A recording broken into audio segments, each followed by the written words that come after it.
नमस्कार. कविकुलगुरू कालिदासांच्या 3 प्रसिद्ध नाटकांपैकी विक्रमोर्वशीय हे एक नाटक. चंद्रवंशातील पराक्रमी राजा पुरुरवा आणि स्वर्गलोकातील श्रेष्ठ अप्सरा उर्वशी यांच्या प्रेमाची ही कथा.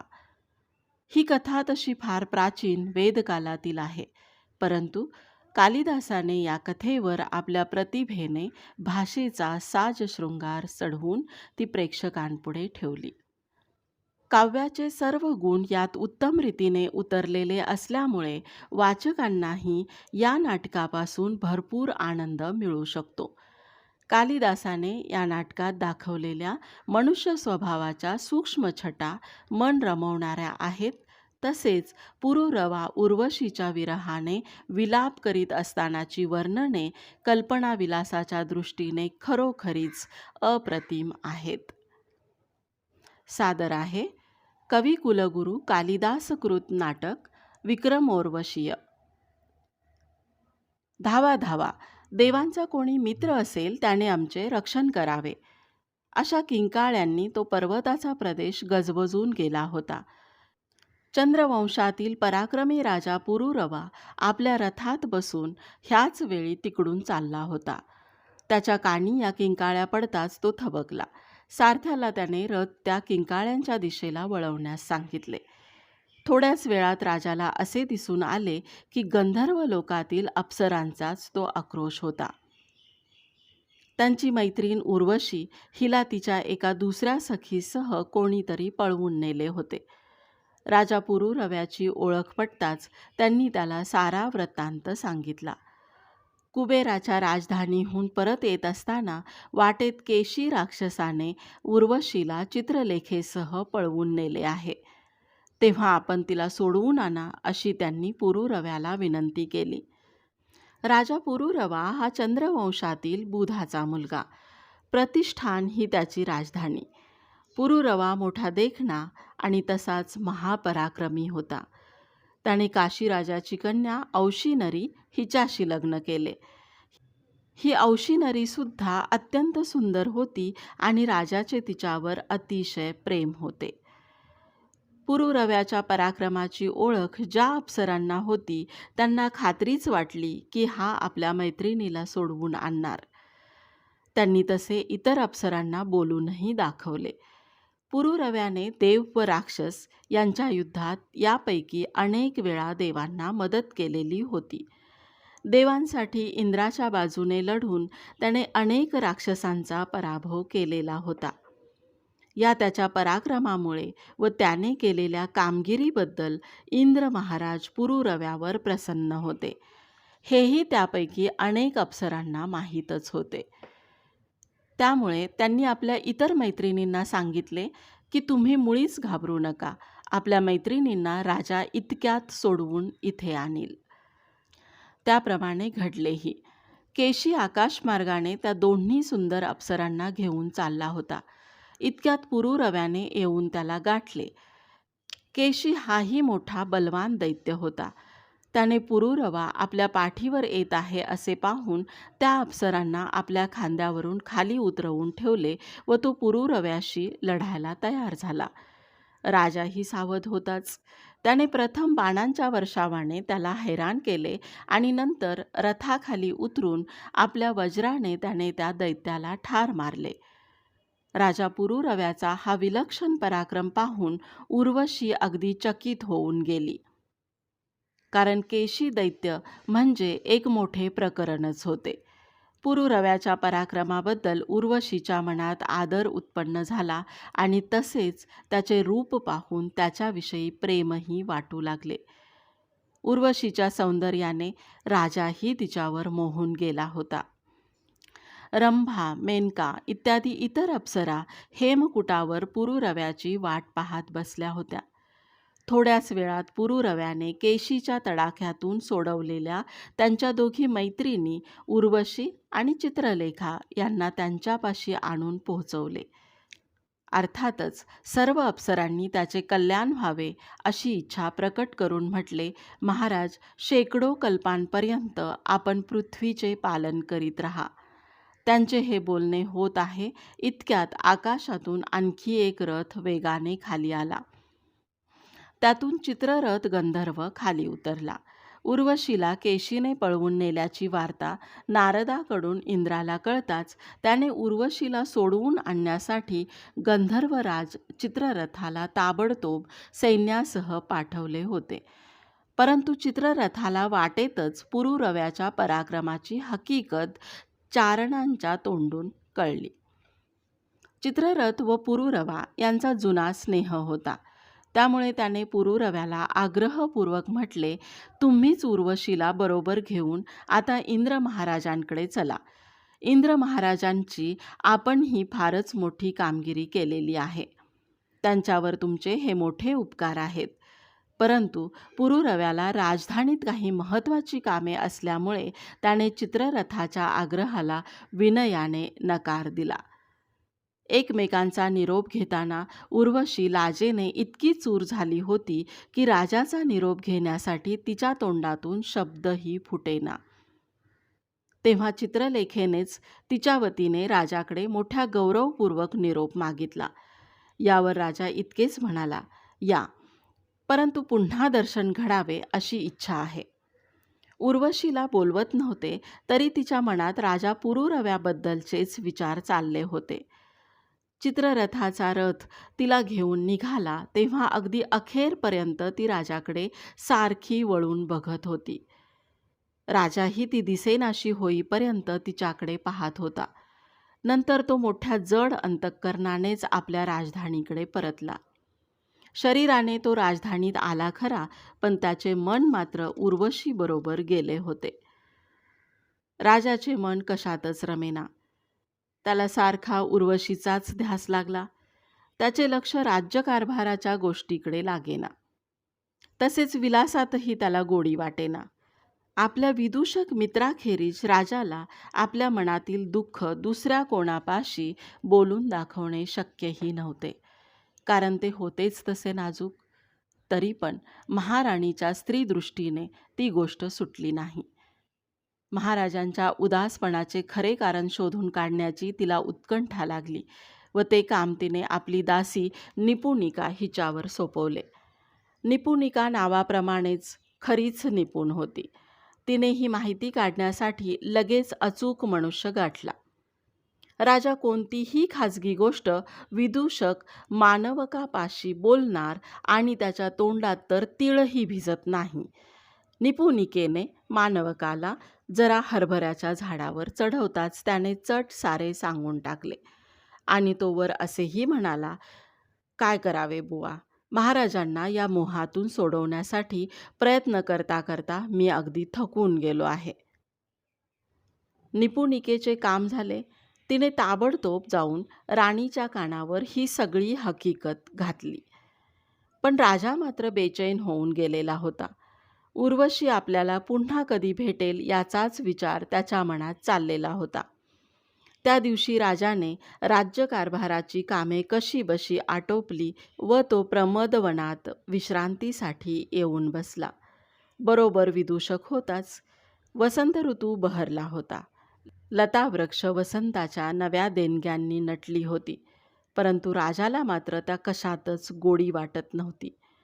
विदूषकाशी त्याचे बोलणे चालले होते ते उर्वशी कशी प्राप्त होईल याविषयीच. इकडे उर्वशीच्या मनाची ही स्थिती तशीच झाली होती. देवलोकातील नृत्यगायनातही तिचे मन लागत नव्हते. राजा पुरुरव्याविषयीची तिची हुरहुर इतकी वाढली की शेवटी तिने गुप्तपणाने मृत्यूलोकावर येऊन आपल्या प्रियकराची गाठ घेण्याचा निश्चय केला. प्रमदवनात राजा विदूषकासह बोलत बसला होता. त्याच वेळी उर्वशी तेथे येऊन उतरली. तिच्याबरोबर तिची आवडती मैत्रीण चित्रलेखाही होती, परंतु त्या आपल्या दैवी शक्तीमुळे अदृश्य होत्या. त्यांना राजा आणि विदूषक दिसत होते व त्या दोघांचे चाललेले बोलणेही त्यांना चांगले ऐकू येत होते. राजाला मात्र उर्वशी या ठिकाणी यावेळी आलेली असेल अशी शंकाही येण्याचे कारण नव्हते. त्यामुळे तो आपल्या मनातील उर्वशीविषयीची ओढ मोकळेपणाने बोलून दाखवित होता. मित्रा मानवका, प्रिय उर्वशीची भेट होईल असा काही उपाय तरी सांग. तिच्याशिवाय मला जगणे अशक्य आहे. राजाच्या या प्रश्नावर विदूषकाने उत्तर दिले, यासाठी एकतर तू झोपी जा, म्हणजे स्वप्नात तुला तिचे दर्शन घडेल, नाहीतर तिचे चित्र काढून ते पाहत बस.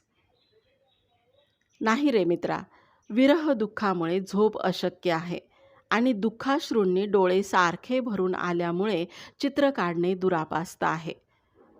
राजाचे हे प्रत्युत्तर ऐकून मात्र उर्वशीला राहावेना. तिची खात्री पटली की राजा खरोखरीच आपल्या प्रेमाने वेडा झाला आहे. तेव्हा तिने भोजपत्रावर एक श्लोक लिहून ते पत्र जणू आकाशातूनच पडले असे चित्रलेखेकरवी राजाच्या पुढ्यात टाकले. कुतूहलाने राजाने ते पुढ्यात येऊन पडलेले पत्र वाचून पाहिले. त्याला अतिशय आनंद झाला. प्रत्यक्ष उर्वशीच भेटल्यासारखे त्याला वाटले. त्याने भरल्या अंतःकरणाने ते भोजपत्र विदूषकाजवळ देऊन त्याला ते नीट सांभाळून ठेवण्यास बजावले. आता उर्वशीने राजाचा अधिक अंत पाहिला नाही. चित्रलेखेसह ती राजापुढे प्रकट झाली. राजाचा तिने जय जयकार केला. राजा पुरूरवा तर या पुनर्भेटीच्या आनंदाने नुसता फुलून निघाला, सुखात डुंबू लागला. पण हे सुख त्याला फार वेळ मिळाले नाही. उर्वशी प्रकट होऊन पुढे येते आणि राजाला तिच्याशी बोलण्यासाठी जरा एकांत मिळतो न मिळतो इतक्यात आकाशातून शब्द ऐकू आले. उर्वशीने ताबडतोब देवेंद्राकडे निघून यावे. भरतमुनींनी बसवलेल्या नाटकाचा प्रयोग इंद्रसभेत व्हायचा आहे, तरी विलंब लावू नये. देवदूताच्या तोंडून ऐकू आलेली ही इंद्राची आज्ञा मोडणे उर्वशीला शक्य नव्हते. पुन्हा तिच्या तोंडातून दुःखाने शब्द उमटेनासा झाला. तेव्हा चित्रलेखेनेच लगबगीने पुढे होऊन तिच्या वतीने पुरूरव्याचा निरोप घेतला. उर्वशी झाली तरी पराधीनच होती. तेथे अधिक थांबणे म्हणजे देवांचा अपराध करण्यासारखे होते. तेव्हा राजानेही अतिकष्टी होऊन तिला निरोप दिला. मात्र ती निघता निघता तो जड शब्दात म्हणाला, मला विसरू नकोस. उर्वशी चित्रलेखेसह आकाशमार्गाने देवलोकात निघून गेली. आता पुन्हा तिची भेट केव्हा होईल कोण जाणे. राजाने तिचे प्रेमपत्र घेऊन तेच पुन्हा पुन्हा वाचित बसावे असा विचार केला. त्याने विदूषकापुढे हात करून म्हटले, ते मघाचे भोजपत्र दे बघू इकडे. पण विदूषकाची स्वारी गडबडलेली दिसली. त्या वेंधळ्याच्या हातून ते कोठेतरी तेवढ्यात हरवले होते. गडबडीत ते कोठे पडले ते काही त्याच्या लक्षात येईना. पत्र नाहीसे झालेले पाहून राजाला फार राग आला आणि मग तो विदूषकाबरोबर स्वतःही ते पत्र हुडकू लागला. एवढ्यात रागाने लाल झालेली राणीची स्वारी तेथे येऊन थडकली. आपल्यासारखी सुंदर पत्नी असताना राजाचे मन एका अप्सरेवर बसावे याचा तिला फार संताप आला होता. पुरुष हे असेच चंचल असे म्हणून ती त्याला खूप बोलली. एवढ्यात आगीत तेल पडावे तसे दासी निपुणिकेने ते थोड्या वेळापूर्वी हरवलेले उर्वशीचे प्रेमपत्र राणीच्या हाती आणून दिले. मग काय विचारता, प्रत्यक्ष प्रमाणच झाले. तिने ते राजाच्या अंगावर फेकीत मोठ्या तोऱ्यात म्हटले, हेच हुडकीत होतात ना दोघेजण, घ्या आपले प्रेमपत्र, ही मी चालले, उगीच आपल्या प्रेमप्रसंगात अडचण कशाला. आणि तडक तेथून ती परत फिरली. राजाने अनेक प्रकारे तिची समजूत घालण्याचा प्रयत्न केला. तिची विनवणी केली, तिचे पायसुद्धा धरले. पण राणी अधिक एक शब्दही न बोलता रागारागाने निघून गेली. बाईची जात आहे, थोडा वेळ गेला म्हणजे हा क्रोधाग्नी आपोआप शांत होईल असे राजाने स्वतःचे समाधान करून घेतले आणि तोही आपल्या नित्यकर्मासाठी तेथून निघून गेला. भरतमुनींनी नवीनच बसवलेल्या नाटकाचे नाव होते लक्ष्मी स्वयंवर.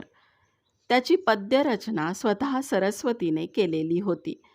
गंधर्व आणि अप्सरा यांच्याकडून भरतमुनींनी हे नाटक उत्तम प्रकारे बसवून घेतलेले होते आणि आता त्याचा पहिला प्रयोग देवसभेत व्हायचा होता. प्रयोगात उत्तम रंग भरला होता. नाटक उत्तम वठले होते. इतक्यात रसाचा विरस व्हावा तसे झाले. चूक उर्वशीची होती. मेनका वारुणीची भूमिका करीत होती. वारुणी ही लक्ष्मीची सखी आणि उर्वशीकडे होती मुख्य भूमिका लक्ष्मीची. स्वयंवरासाठी तिन्ही लोकातून उत्तमोत्तम पुरुष जमलेले होते. लोकपाल स्वतः भगवान विष्णूही स्वयंवर मंडपात उपस्थित होते. त्या प्रसंगाला उद्देशून वारुणी विचारते, लक्ष्मी, तुला या सर्वजणात कोण अधिक प्रिय वाटतो? पुरुरवा. वास्तविक लक्ष्मीच्या भूमिकेतील उर्वशीने उत्तर द्यायला हवे होते पुरुषोत्तम म्हणजे विष्णू, परंतु तिच्या ध्यानीमनी पुरुरवाच असल्यामुळे आपली नाटकातली भूमिका विसरून तिच्या तोंडून पुरुषोत्तमाऐवजी पुरुरवा असे निघून गेले. परंतु तेवढ्या एका शब्दाने सारा रसभंग झाला. नाट्याचार्य भरतमुनी संतापाने नुसते भडकून गेले. आपल्या इतक्या उत्तम वठत असलेल्या नाटकाचे उर्वशीने मातेरे केलेले पाहून ते कडाडले. उर्वशी, तू मी शिकवल्याप्रमाणे काम केले नाहीस आणि या स्वर्गलोकात असतानाही तुझे एका यक्कश्चित मानवावर मन बसले, तेव्हा तुला यापुढे स्वर्गात राहता येणार नाही. तू मृत्यूलोकावर जाऊन पडशील. हीच तुला आता शिक्षा. या शापवाणीपुढे कोणाचे काही चालण्यासारखे नव्हते. तरी पण नाट्यप्रयोग संपल्यावर इंद्र उर्वशीजवळ येऊन तिचे सांत्वन करीत म्हणाला, उर्वशी, दुःख करू नकोस. पुरुरव्यावर तुझे मन जडले आहे, तेव्हा तू आनंदाने मृत्यूलोकात त्याच्यापाशी जाऊन राहा. तुला होणाऱ्या मुलाचे मुख पुरुरव्याने पाहीपर्यंत तुला त्याच्याजवळ राहण्यास काही हरकत नाही. त्या राजर्षीने माझ्यावर पुष्कळ उपकार केलेले आहेत, तेव्हा त्याचे उतराई होणेही आवश्यकच आहे. चल, मी आपल्या सारथ्याबरोबर तुला पुरुरव्याकडे पाठवून देतो. राणी औशिनरी काही झाले तरी आर्य स्त्री होती. पतीचा केवढाही अपराध असला तरी त्याच्यावर कायमचा राग धरून बसणे तिला शक्यही नव्हते आणि तिच्या तसे मनातही नव्हते. या बाबतीत राजा पुरुरव्याची कल्पना बरोबर ठरली होती. राजाच्या मनातून आपण उतरलो आहोत तेव्हा पुन्हा त्याला आपल्याविषयी पूर्वीप्रमाणे प्रेम वाटू लागावे अशी साहजिकच तिची इच्छा होती. म्हणून तिने राग सोडून राजाच्या अनुरागासाठी एक व्रत केले. त्या व्रताची सांगता राजा राणींनी चंद्रपूजन करून करावयाची होती.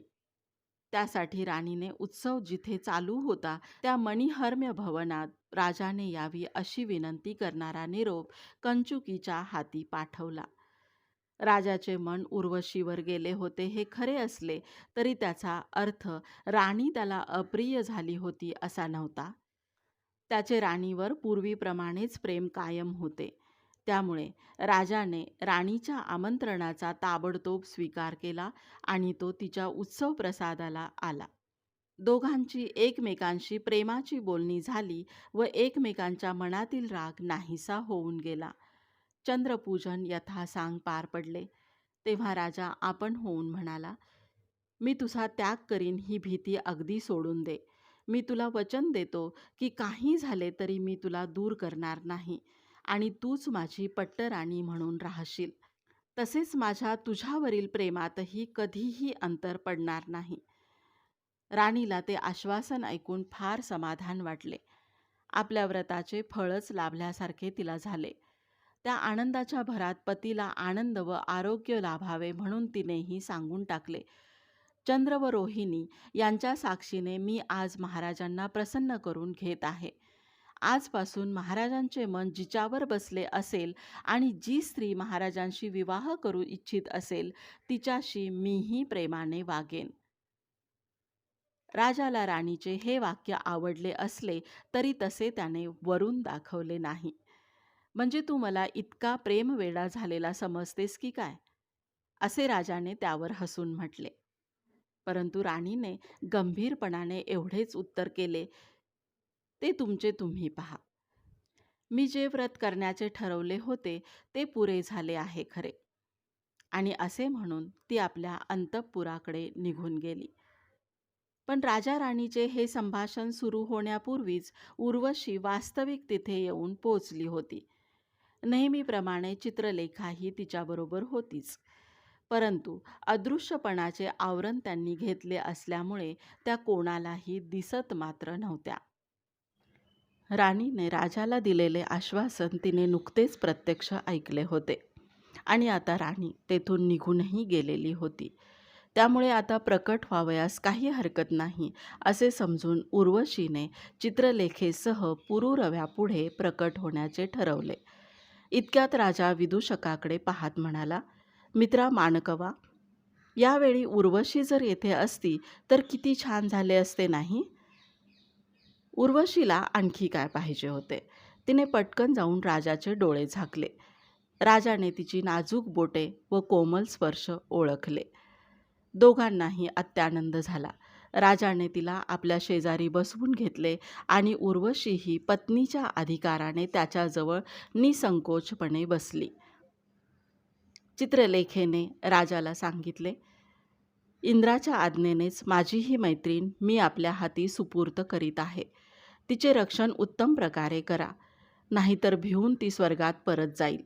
इतके सांगून चित्रलेखा स्वर्गात निघून गेली. पुरूरवा उर्वशी यांचा गांधर्व पद्धतीने विवाह झाला. पुरूरव्याने राज्यकारभार मंत्र्यांच्या हाती सोपवून उर्वशीसह गंधमादन पर्वतावर राहायला गेला. पुष्कळ दिवसपर्यंत उर्वशीच्या गोड सहवासात त्याने तेथे आनंदात व सुखात काळ घालवला. पुढे एक दिवस ती दोघे उपवनात हिंडत होती. थोड्या वेळाने ती एके ठिकाणी बसून राहिली. समोर मंदाकिनी नदीचे विशाल पात्र होते आणि तिच्या काठाकाठाने वने उपवने पसरलेली होती. उर्वशी वाळूचे किल्ले बांधित होती. राजाचे लक्ष तिच्याकडे नव्हते. तो तेथून समोरच दिसणाऱ्या एका विद्याधर कन्येकडे टक लावून पाहत होता. सहज उर्वशीची दृष्टी वर गेली तो तिला ते दृश्य दिसले. माझ्यासारखी सुंदर स्त्री सहवासाला असतानाही जर या पुरुषाचे चित्त दुसरीकडे जाते तर याचा काय नेम घ्या. या विचाराने ती शंकाकुल झाली व तिला रागही आला. ती तडक उठून चालू लागली. राजा तिच्या मागे मागे जात तिची समजूत घालू लागला. परंतु उर्वशी काही केल्या थांबेना आणि पुढे तर पाहता पाहता ती दिसेनाशीच झाली. मग मात्र पुरूरव्याला फार दुःख झाले. विरहाने त्याला वेड लागण्याची पाळी आली. उर्वशी गेली तरी कुठे मग? राजा विचार करू लागला. पण त्याला त्याचे काही उत्तर सापडेना. तेव्हा तिच्या शोधासाठी तो भ्रमिष्ठासारखा वन वन हिंडू लागला. त्याला वाटले की राक्षस उर्वशीला पळवून घेऊन चालला आहे. तेव्हा त्याने त्या राक्षसाला लढाईचे आव्हान दिले.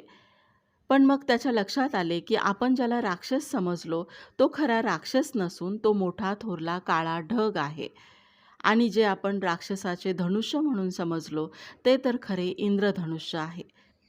त्या धनुष्यापासून बाण सुटून आपल्या अंगावर येत आहेत असे आपल्याला वाटले, पण ते बाण नसून पावसाचे मोठे मोठे थेंब आहेत आणि आकाशात चमकणारी ती उर्वशी नसून वीज आहे. मग एकदा त्याच्या मनात आले की उर्वशी ही अप्सरा देवलोकात राहणारी असल्याने तिच्या अंगी दैवी शक्ती आहे. तेव्हा त्या शक्तीने ती कोठे अदृश्य होऊन तर राहिली नसेल. पण एवढ्यावर त्याचे समाधान कसे होणार?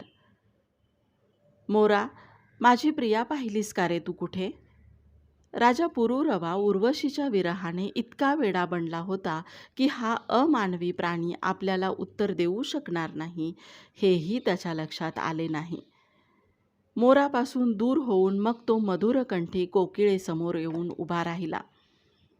तिलाही त्याने तोच प्रश्न केला, "एकतर मला उर्वशीचा ठिकाणा सांग, नाहीतर मला तरी तिच्यापाशी घेऊन चल. हे कोकिळे, रुसलेल्या स्त्रियांचा रुसवा दूर करण्यात तू पटाईत आहेस आणि माझी पत्नी उर्वशी माझ्यावर का रुसली म्हणून विचारशील तर मला खरोखरीच त्याचे कारण माहीत नाही. आणि स्त्रियांना रुसायला कारण थोडेच लागते. विनाअपराधही त्या आपल्या पतीवर रुसतातच की." पण पुरूरव्याची ही बडबड ऐकायला कोकिळेला कोठे सवड होती. म्हणून नाईलाजाने राजा तेथूनही बाजूला झाला. त्यानंतर मानस सरोवराकडे चाललेल्या राजहंसांना आणि चक्रवाकांनाही त्याने तोच प्रश्न केला, "माझी उर्वशी कुठे आहे सांग." परंतु त्यापैकी कोणीही त्याच्या या केविलवाणेपणाने विचारलेल्या प्रश्नाचे उत्तर दिले नाही. तसेच हत्तीलाही ते देता आले नाही. हे पर्वतेश्वरा, माझी हरवलेली उर्वशी तू कुठे पाहिलीस का सांग? राजाने समोर दिसणाऱ्या एका मनोहर पर्वताला तोच प्रश्न केला. लगेच त्याच्या कानावर काही आवाज पडला. त्याला वाटले पर्वताने प्रत्युत्तरच दिले, परंतु खरे म्हणजे तो त्याच्या स्वतःच्याच बोलण्याचा पडसाद होता. तेथून तो उर्वशीसारख्या दिसणाऱ्या नदीकडे गेला. जवळच चरणाऱ्या हरिणासही त्याने आपला प्रश्न विचारला. तांबड्या अशोकापाशी आपल्या आवडत्या उर्वशी संबंधी त्याने चौकशी केली, पण त्याच्या या प्रश्नाला कोणीच उत्तर दिले नाही. तो आणखी तसाच पुढे निघाला. जाता जाता दगडाच्या कपारीत त्याला काहीतरी लाल चमकताना दिसले. सिंहाने मारलेल्या हत्तीचे मांस किंवा आगीची ठिणगी यापैकी काही ते असेल, ही शंका त्याच्या मनानेच नाहीशी केली. कारण मांस इतके चमकत नाही आणि एवढा पाऊस पडून गेल्यावर ठिणगी तरी कशी उरणार. म्हणून त्याने पुढे होऊन अधिक लक्षपूर्वक पाहिले.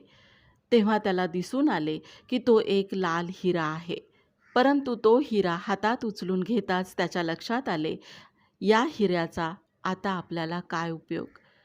जिच्या केशकलापात तो शोभून दिसला असता ती तर नाहीशी झाली. जिला या हिऱ्यामुळे आनंद झाला असता तिला आपण मुकलो. आता हा हिरा नेऊन काय करणार. या विचाराने राजाने तो मौल्यवान हिरा फेकून दिला. परंतु इतक्यात आकाशवाणी झाली, राजा, घे तो हिरा, प्रियजनांची भेट करवून देणारा आहे तो. देवी पार्वती जेव्हा येथे राहत असे तेव्हा तिच्या पायाला लावलेल्या लालीपासून तो बनलेला आहे. हा हिरा ज्याच्याजवळ असेल त्याचे आवडते माणूस त्याला लवकर भेटते. या मौल्यवान हिऱ्याची तुला गरज आहे. तो तू तुझ्याजवळ ठेव. हे शब्द कोण उच्चारित आहे ते राजाला दिसत नव्हते. मात्र आपल्या हितासाठीच कोणीतरी ऋषी आपल्याला ही सूचना करीत आहे असे त्याच्या लक्षात आले. त्या कृपेबद्दल त्या अदृश्य ऋषीचे आभार मानून त्याने तो हिरा पुन्हा उचलून घेतला आणि त्याच क्षणी त्याची दृष्टी एका सुंदर वेलीकडे गेली. त्या वेलीवर फुले नव्हती. तरी पण का कोण जाणे, त्या वेलीने त्याचे लक्ष स्वतःकडे आकर्षित करून घेतले. त्या सुंदर वेलीकडे पाहिल्याबरोबरच एकाएकी राजाला तिच्याविषयी उत्सुकता वाटू लागली. त्याचे मन एकदम खळबळले. त्याला वाटले की ही उर्वशीच उभी आहे. त्याने त्या भावनेच्या भरात त्या वेलीला जाऊन मिठी मारली आणि काय आश्चर्य, ती खरोखरीच उर्वशी होती. उर्वशीचा स्पर्श राजाला जाणवला, पण त्याने डोळे मिटून घेतलेले होते. डोळे उघडून पाहिले तो समोर उर्वशीच उभी. तेव्हा त्याचे देहभान नाहीसे होऊन तो खाली कोसळला. उर्वशीने त्याला शुद्धीवर आणले व शांत केले. त्या वेलीतून उर्वशी कशी प्रकटली हे रहस्यही त्याला नंतर उलगडले. राजाने विद्याधर कन्येकडे पाहिल्यामुळे संतापलेली उर्वशी बेभान होऊन निघाली. ती चुकून गंधमादन पर्वताजवळ असलेल्या कुमारवनात शिरली. तेथे स्त्रियांना यायला मनाई होती. कार्तिकेय तेथे तप करीत बसला होता व त्याने आपल्या तपात विघ्न उत्पन्न होऊ नये म्हणून असा शाप देऊन ठेवला होता की जर कोणी स्त्री या कुमारवनात प्रवेश करील तर ती वेल बनून जाईल. उर्वशीचेही तेच झाले होते, पण त्याची राजाला काय माहिती. आणि आता तिला पुन्हा मनुष्यदेह प्राप्त झाला होता, तोही अशाच अद्भुत दैवी घटनेमुळे. देवी पार्वतीच्या पायांच्या लालीपासून बनलेला तो जो हिरा राजाच्या हाती आला, त्याच्या प्रभावानेच उर्वशीची त्या शाप शरीरातून सुटका झालेली होती. पुनर्भेटीच्या आनंदाचा पहिला भर ओसरल्यावर उर्वशीने आपल्या वागण्याबद्दल राजाची क्षमा मागितली. माझ्या संतापामुळे आपल्याला फार त्रास सहन करावा लागला, ती म्हणाली. परंतु राजाने तिला अधिक बोलूच दिले नाही. तुझ्या भेटीनेच माझे अंतःकरण प्रसन्न होऊन गेले आहे, असे त्याने उत्तर दिले आणि लगेच राजाने ज्या हिऱ्याच्या प्रभावाने उर्वशीची भेट झाली होती तो हिरा तिच्या मस्तकावर धारण करण्यास तिला दिला. प्रतिष्ठान राजधानीतून बाहेर पडल्याला आता पुष्कळ काळ लोटला होता. तेथील प्रजा ही राजा परत येण्याची वाट पाहत होती. तेव्हा उर्वशीने आपल्या अद्भुत सामर्थ्याने बनवलेल्या विमानात बसून ती दोघेही थोड्याच वेळात प्रतिष्ठान नगरीत येऊन पोहोचली. प्रतिष्ठान नगरीत परत येऊन पुरुरवा पूर्ववत सुखाने राज्य करू लागला. आता त्याला उणीव म्हणून कशाची असेल तर ती एकाच गोष्टीची, मुलाची होती. आपल्याला मुलगा असावा याविषयी राजा साहजिकच फार उत्सुक होता. परंतु उर्वशी मात्र त्या बाबतीत उदासीन होती. दिवसामागून दिवस चाललेले होते. राजा पुरुरवा उर्वशीच्या सहवासात सुखी होता. अशा एका दिवशी सकाळी लवकर उठून ती स्नानाला गेली असता तिच्या मस्तकावरील अलंकारात असणारा तो लाल हिरा दासीने पेटीत ठेवला. परंतु त्याचा तो लाल लाल रंग पाहून आसपास घिरट्या घालीत असलेल्या एका प्रचंड पक्षाला वाटले की तो मांसाचाच तुकडा आहे. त्यामुळे त्या पक्षाने खाली झेप घेतली व तो हिरा चोचीत धरून तो आकाशात उडून गेला. राजाला ही गोष्ट समजताच त्याने आपले धनुष्यबाण आणण्यास सेवकांना आज्ञा केली. परंतु त्या वेळपर्यंत तो पक्षी त्या हिऱ्यासह दृष्टीआडही झाला होता. तेव्हा राजाने आज्ञा सोडली की तो पक्षी त्या हिऱ्याचे पुढे काय करतो ते त्याच्यावर पाळत ठेवून मला कळवा. हिरा त्याच्या घरट्यात सापडला किंवा खाली पडलेला मिळाला तरी घेऊन या. त्या लाल हिऱ्याबद्दल राजाला एवढे महत्त्व वाटणे साहजिकच होते, कारण त्या हिऱ्यामुळे त्याला उर्वशी पुन्हा भेटली होती. त्याविषयीच तो आपला मित्र विदूषक याच्याशी बोलत होता. इतक्यात एक सेवक तेथे आला आणि राजाचा जय जयकार करून म्हणाला, आपल्या रागानेच बाणाचे रूप घेऊन त्या पक्षाला ठार मारले आणि या हिऱ्यासह त्याला खाली पाडले. हा तो हिरा व हा तो बाण. सेवकाने दोन्ही वस्तू राजापुढे ठेवल्या. हिरा स्वच्छ करून सुरक्षित जागी ठेवण्याची सूचना देऊन राजाने तो बाण पाहण्यासाठी हातात घेतला. त्या बाणावर कोणाचे तरी नाव कोरलेले आहे ही गोष्ट त्या सेवकाने राजाच्या ध्यानात आणून दिली. तेव्हा अधिकच कुतूहलाने तो बाण राजाने पाहिला. त्यावर लिहिले होते, पुरुरवा व उर्वशी यांचा मुलगा आयु याचा हा बाण आहे. राजाने मोठ्याने वाचलेले ते नाव ऐकून शेजारी बसलेल्या विदूषकाला फार आनंद झाला. त्याने पुत्रजन्माबद्दल राजाचे अभिनंदनही केले. परंतु राजा मात्र बुचकळ्यात पडला. हा माझा पुत्र केव्हा झाला? उर्वशीने ही गोष्ट माझ्यापासून लपवून का ठेवली? त्याच्या लक्षात येईना ही काय भानगड आहे ते. राजा त्या आश्चर्यात गुंग असतानाच दुसऱ्या एका सेवकाने येऊन म्हटले, चौवन ऋषींच्या आश्रमातून एका मुलाला बरोबर घेऊन कोणी एक तपस्विनी आपल्या भेटीसाठी आलेली आहे. राजाने त्या दोघांनाही आत घेऊन येण्यास सांगितले. ती दोघे आत येताच त्या तपस्वी मुलाकडे राजाची नजर गेली. त्या मुलाला पाहिल्याबरोबर राजाचे हृदय वात्सल्याने अगदी भरून आले. तथापि आपल्या मनातील ही खळबळ बाहेर न दाखवता राजाने त्या तापसीला नमस्कार केला. त्याच्या नमस्काराचा स्वीकार करून तापसीने राजाला आशीर्वाद दिला आणि लगेच बरोबर आणलेल्या त्या मुलाकडे वळून म्हटले, बाळ, आपल्या वडिलांना प्रणाम कर. त्याप्रमाणे त्या मुलाने राजाला नमस्कार करताच राजाने त्याला मनपूर्वक आशीर्वाद दिला आणि त्या तापसीला मोठ्या उत्कंठेने विचारले, हा मुलगा कोण? आपल्याकडे कसा आला? तेव्हा ती तापसी सांगू लागली, महाराज, हा उर्वशीचा मुलगा. त्याचे नाव आयु. जेव्हा हा मुलगा जन्माला आला तेव्हाच उर्वशी काही विचार करून याला माझ्यापाशी ठेवून गेली होती. चौवन ऋषींपाशी त्याचे सर्व शिक्षण व्हावे अशी तिची इच्छा होती. त्याप्रमाणे चौवन ऋषींनी क्षत्रियाच्या मुलाला आवश्यक असे सर्व संस्कार त्याच्यावर केलेले आहेत. आश्रमी विद्यांचे अध्ययन झाल्यानंतर चौवन ऋषींनी धनुर्विद्या पण याला शिकवली. याचा ओढा क्षात्रकर्माकडे विशेष दिसतो. आज तर समिधा तोडण्यासाठी इतर आश्रमकुमारांबरोबर बाहेर जात असताना याने आश्रमधर्माविरुद्ध वर्तन केले. त्याने आपल्या बाणाने आकाशातून चाललेल्या निरपराध पक्षाचा जीव घेतला. म्हणून चौवन ऋषींनी त्याला आपल्या आईकडे पोहोचवून येण्यास मला सांगितले आहे. तेव्हा कृपा करून उर्वशीची माझी भेट करवून द्या, एवढीच विनंती आहे. उर्वशीला बोलावणे गेले. राजाने आपल्या मुलाला छातीशी घट्ट धरले. पुत्रप्राप्तीच्या आनंदाने त्याचे हृदय नाचू लागले.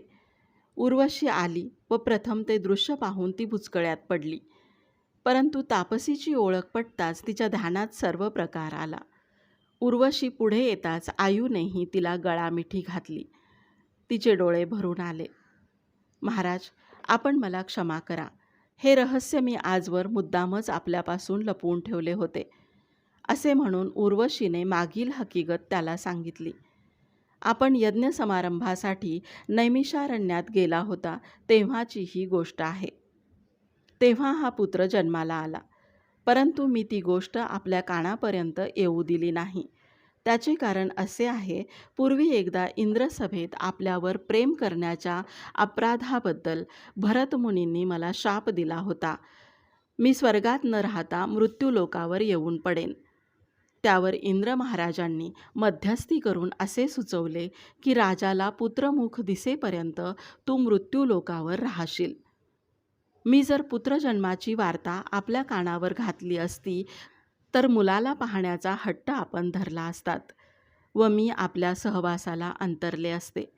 तसे होऊ नये या स्वार्थानेच मी अशी वागले. परंतु महाराज, आता मला स्वर्गात निघून गेले पाहिजे, असे म्हणून उर्वशी दुःखाने रडू लागली.